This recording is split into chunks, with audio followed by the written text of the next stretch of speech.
sommes présentement au Sportplex, complexe intermunicipal entre la ville de Châteauguay et de Beauharnois. Monsieur Alain Gravel nous permettra de visiter les installations et de nous décrire leurs fonctions.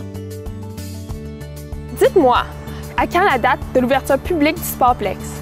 Le Sportplex, du moins sa phase 1, est déjà en opération pour les 40 jours de la ville de Châteauguay, pour les jeunes 5-6 ans, les 10-13 ans, sur une base provisoire.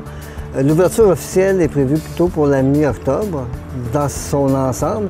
On fait des travaux additionnels cet été, c'est-à-dire qu'on va rajouter une mezzanine à l'intérieur dans la partie à gazon synthétique qui va permettre d'avoir 3 corridors de course pour les coureurs et les marcheurs là, sur une base annuelle.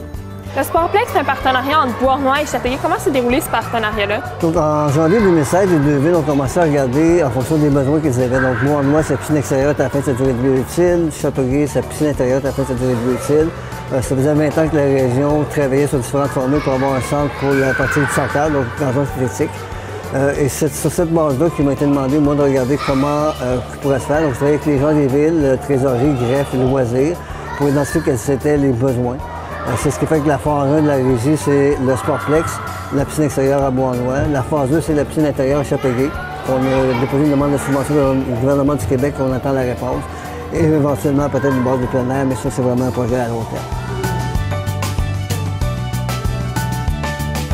Quel genre de clientèle qu'on s'attend à obtenir au Sportplex?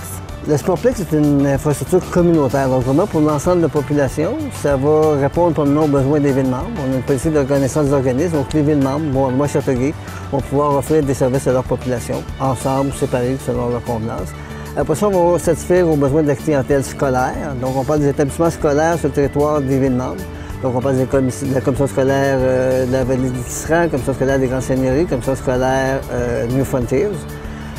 Pour les programmes de sport-études, les programmes de concentration sportive, leurs besoins réguliers, leurs cours de base, et aussi pour le parascolaire, c'est-à-dire que du lundi au vendredi, le bloc de 8h à 18h est affecté en priorité aux besoins scolaires. Après ça, on va rentrer avec les fédérations sportives locales, régionales, et monsieur, madame, tout le monde peuvent réserver les plateaux, différents plateaux, salles polyvalentes, gymnases, gazon synthétique, pour des besoins familiaux, des activités. On peut même aussi organiser certains événements thématiques, salons d'envergure, salons d'auto ou autres.